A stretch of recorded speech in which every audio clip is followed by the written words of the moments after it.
So what do I think of this 2025 Honda Goldwing Tour 50th Anniversary Edition? This video is sponsored by Cruiseman's Garage Honda Goldwing Maintenance Video Series. Hey guys, welcome back to Cruiseman's Garage. Today I thought I'd take a moment and talk to you a little bit about this Eternal Gold 50th Anniversary Edition Honda Goldwing 2025 year model and give you a review and let you know what I think of it. Now, I did a relatively thorough review of my 2024 Goldwing, which happens to be sitting right next to me. This is Shadow. And Shadow is right next to Goldilocks over here, which I have just temporarily named because this bike is being given away, as you know. At the time of this video, it's being given away next month by DFW Honda. So while I've got it in the garage, I thought I'd take a moment and tell you a little bit about what are the differences between the 2024 and the 2025. And if you're still in the market for a new Goldwing, you might be trying to decide, do I want to get a 2024 that's left over, or do I want to get the new 2025? Okay, let's talk first of all about the differences. I'm going to go through them and tell you kind of what I really like that Honda has done. They haven't done much, but I will tell you what they've done. First of all, mechanically, the motorcycle mechanically is the same as the 2024 model or the 2023 or the 2022. They didn't change the engine, they didn't change the horsepower, they didn't change anything. The only difference I noticed, and it might just be my imagination, is the first time I started up the bike out in the driveway, it seems a little louder. The tone of the exhaust seems to be a little more throaty, a little more deep. Like I say, maybe it's psychological, but it did seem a little louder to me. The big change that Honda made is this bike no longer has built-in satellite navigation. So if you are using navigation when you ride, you're gonna pretty much have to rely either on an external GPS like the Garmin XT or XT2, and I'll put links to those in the description of this video. And I've done reviews of both the XT and the XT2 as well as installation videos. So if you need something like that, that's an option. And the other option is Apple CarPlay or Android Auto. You can use Google Maps or Waze or Apple Maps or whatever other map software you've got that would run through Apple CarPlay. Sorry, I'm enjoying my morning coffee. It's about 6 o'clock in the morning here while I'm shooting this. So you no longer have built-in satellite navigation. But what Honda did add is the wireless Apple CarPlay and wireless Android Auto, which means they've added a Wi-Fi transmitter to the audio system. Now they did more than that. They've basically changed the entire audio system. It's no longer, it's a completely different system. Even when you look underneath the seat of this 2025 Goldwing, you can tell it's all of the connectors now are hidden. You don't see those connectors sticking out with all the cables and wires.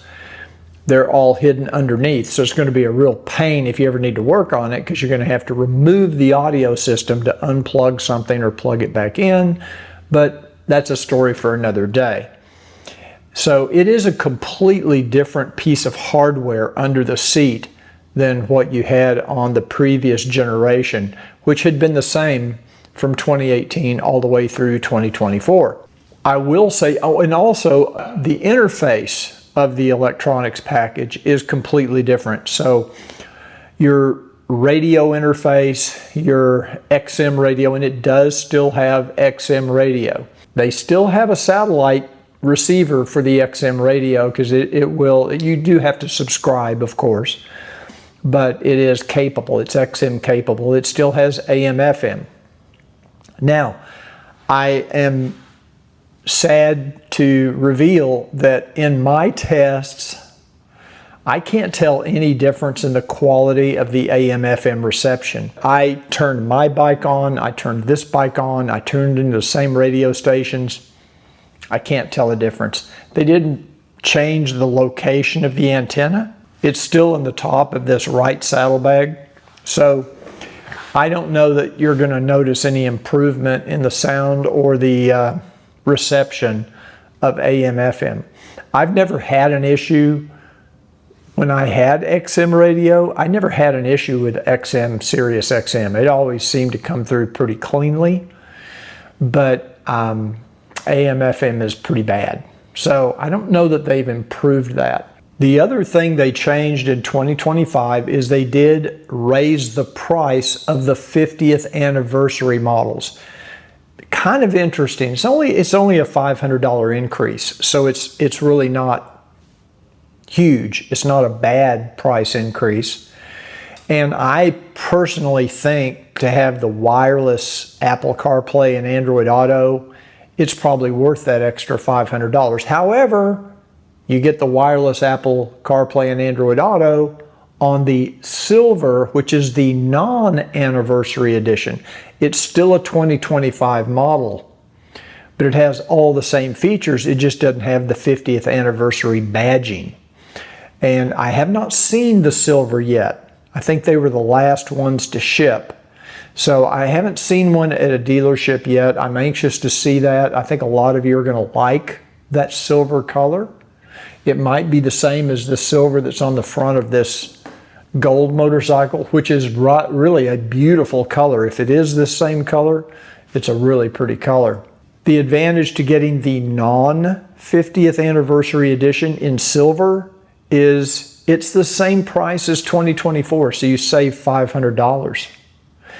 So you have to decide, are you willing to spend the extra $500 to get the 50th anniversary edition, which has the 50th anniversary badging, and there really is only one place on the motorcycle that you know is a 50th anniversary edition, and that's at the bottom of the center panel. I was hoping they might put a badge up here or something to really distinctly identify, or on the trunk or on the saddlebag, to distinctively set this apart, but they didn't. All they have is on that, and on the key fob, on your on the smart key, there it does say 50th anniversary, or 1975 to 2025. I can't remember the verbiage. That's the difference between the 2025 anniversary and the 2025 non-anniversary. Otherwise, you get all the same stuff. Why would you buy a 2025 Goldwing over a 2024? Good question. Well, maybe you love this paint job, and a lot of people do. A lot of people hate it, but a lot of people really love this two-tone gold, especially those of you that might remember the old Aspen Cades that came in this color, sort of this color combination. I kept calling it Cabernet, but I think there's another wine name. I'm using the wrong name. It's not Cabernet, but the red version of the 50th anniversary edition, which really is almost like a plum colored when it's out in the sun, almost purple. It's almost purple. It's a very, very pretty color. Now, some of you are going to really like the way they did this this graphic treatment here. It's got a pinstripe, like a gold and silver pinstripe, which I really like. I think that's really nice. And what you may miss, unless you look at it really close, is this is a sticker. This right here from, I'll follow my finger line here. This is all a sticker that's applied to the paint. And up here in the front, it has the little Honda Goldwing logo in gold. It's pretty impressive the way they did it. I'm not exactly sure if this is a clear sticker with that printed on it, or if it is actually brown sticker. And the reason I say that is because it blends so perfectly. This is paint right here where the Honda logo is. All of that is painted surface. this is the trim line right here for the sticker, or the decal, whatever you want to call it. I don't know how they got that to blend so perfectly with this brown unless this was printed on clear. And then what they did is once they've applied this decal or sticker, they shot clear coat over the whole thing. Now, when they did that, this decal takes clear coat much differently than paint. And you will notice more orange peel in the clear coat over the sticker graphic than you will over the paint. The paint quality that I've seen on this motorcycle is, I would say, comparable to my 2024, which is very good. One of the things that Honda does very well is painting on plastic. It's not easy to do. It's not easy to get good quality paint on plastic. And Honda does probably better than anybody in the industry that I've seen with good quality.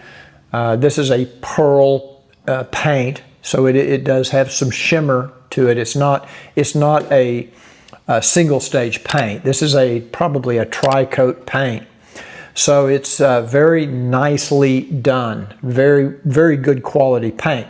Now, there are some areas on the plastic that I noticed, like on the cubby door, what I call the cubby, or the center pocket actually is the official name, perhaps even the gas lid door, and even a couple of areas on the trunk where the plastic molding, the substrate that they're painting on, is not perfectly flat. If you look at it, and I'm real nitpicky when it comes to fit and finish, but if you look at it in at a certain angle, you'll see a little wave or a little dip, like the plastic molding underneath was not perfect. The paint is fine. It's just that you'll notice these little imperfections, I'll say, in the plastic. I don't notice that in those same locations. I don't notice it on my 2024. I went over here and looked to see if I could see those same imperfections. There are imperfections, but in other areas. So Honda could improve the injection molding or the molding of the plastic to get the substrate more perfectly flat before they apply the paint. But I am being very nitpicky. Okay, let's talk about the rest of the paint. Now this up here appears to be the silver on the front, on this garnish. This is painted. This is not a sticker. There is a little pinstripe. It's a black and gold pinstripe. I believe it's black. It might be a dark gray pinstripe with gold. Very nicely done. And that is a decal. And then, of course, they've shot clear over it. I really like that silver treatment. I wish they had put the silver like this on the trunk like they did in my 2024. I wish they had put the trunk stripe down the back to match this, but for whatever reason, they didn't. Let's go on back now that we're talking about fit and finish. All of the gold paint, like I said, is very nice. Back here on the saddlebag, this entire piece here is a decal. And it also has that gold. If you look very closely, you'll find that gold Honda Goldwing logo in that sticker, and it kind of fades away. You can see it more up here, and then it kind of blends away. And it also has this gray or silver and gold pinstripe. Very nicely done. If you like the gold and brown combination, I think Honda did an excellent job with the color choices. Again, because it is a decal and they've shot clear over it, you're not going to be able to just rip this decal off and have gold paint underneath. This thing is clear coated over, so it's not going to come off. You'd have to grind it off, and then you'd have to repaint the whole saddlebag lid. The gold paint, though, is beautifully done. And up here on your trunk, on the sides of the trunk, this also is one big entire sticker with the pinstripe. You know, like I say, very nicely done, but you will notice a little more orange peel in that decal than you do in the paint. So that is the fit and finish review. I do like the fact that on this gold version, they have used all the chrome trim. I wish they had put on chrome wheels. I wish they had, but I think companies are moving away from chrome. And I think it's sad, but they do have the chrome on the Honda name here. Mine's kind of a black chrome on my bike. They do have the silver engine valve covers. And then, of course, the chrome mufflers, which some of you love. I like. I prefer the chrome actually to the black. Now, if you like the blacked out treatment on the mufflers and the wheels and the front fork and all that in the engine, you might want to look at that red model because it has the blacked out treatment. This is the only model that comes with the chrome. The silver bike also is blacked out. That's your 2025 Honda Goldwing as far as fit and finish. What about the new radio interface? I think Honda did a good job on it. I think it's an improvement over what I have on my 2024. I find a little confusion with what they call radio presets as opposed to what they have is called favorites. And I'll show you a little bit more in detail what these screens look like. But the settings screens that you have on this motorcycle are much more intuitive. They're much more detailed. I also will say that the Bluetooth communication between my particular headset, my Sena Impulse helmet, for example, I paired it to this motorcycle. And it paired the first time very easily. And each time I would start the motorcycle and start up my helmet, it made a connection. That does not happen on my 2024. It didn't happen on my 2018. I would very routinely have to turn my helmet communicator off and then back on to get it to connect.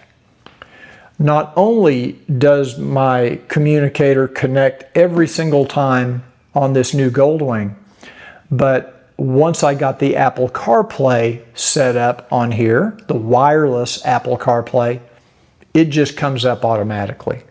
It was very seamless, very elegant. It worked the way you would expect it to work. So Honda did a very good job, in my opinion, from what I've seen so far. Now, I have not ridden the motorcycle with all these features because this motorcycle does not have a dealer tag or any kind of licensing. It's just been in my garage and I've taken it out in the driveway a couple of times to get some pictures. But I have in the garage connected several times through my helmet communicator, and it's connected every time. Apple CarPlay comes up every time. It's seamless. So this is the best integration I've seen so far with wireless Apple CarPlay. Now, I do have wireless Apple CarPlay on my 2024 by using the Carling kit, little wireless Bluetooth adapter, and it works fine too. It still does a good job and I love it, and I would highly recommend the Carling kit if you want wireless Apple CarPlay, but the 2025 has it beat, no doubt. So Honda didn't really do enough with the 2025 Goldwing to give me a compelling reason to move from a 2024 to a 2025. And I would say that's probably true even if I had a 2021 or 2022. It's essentially the same motorcycle other than the wireless CarPlay. Had they added a few more little things that probably would not have cost Honda a lot of money, maybe include HomeLink, maybe put in adaptive cruise control. I'm sure they're thinking along those lines in the future, I hope. Maybe, I don't know, just a few more little things. Maybe a digital speedometer in the TFT screen, which it still doesn't have. You know, then I might have to think about it. I'd say, boy, I don't know. It's considerably different now, enough to move up. But I think that's where Honda kind of dropped the ball on the 2025, is they didn't give owners like me enough of a reason to say, okay, I'll take the depreciation hit on my bike, and I'm going to move up to a 2025 because it's worth that extra few $1,000s to get these new features. They just didn't put enough in it. Now, my 2018 or a 2019 or a 2020, absolutely. I would say this would be a year, maybe I'd been thinking about upgrading to a new Goldwing anyway. I'd say, yeah, I'm going to go ahead and move up from those first 3-year models, because I'd get the bigger trunk, I'd get some of the other nice, cool stuff, the wireless CarPlay and all that. So that's my take on the 2025 Honda Goldwing. Everything else that I've seen, that I've looked at, that I've researched is essentially the same.